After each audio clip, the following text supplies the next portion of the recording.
আমার ভোটটি গেল কই অভিযোগ এনে মধুর ক্যান্টিনে সংবাদ সম্মেলন করেছেন ডাকসুর কেন্দ্রীয় সদস্য পদে প্রার্থিতা করা শহীদুল্লাহ হলের আবাসিক শিক্ষার্থী মোহাম্মদ সজীব হোসেন।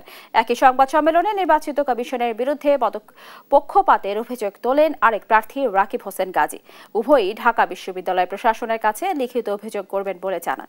সজীব হোসেন অভিযোগ করেন, নির্ধারিত কার্জন হল কেন্দ্রে জিএস পদে যে প্রার্থীকে তিনি ভোট দেন সেটি হিসেব হয়নি।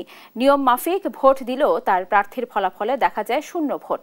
রাকিব হোসেন গাজী অভিযোগ করেন, নির্বাচনে প্রার্থী স্লিপ বিতরণে মানা হয়নি নিয়ম।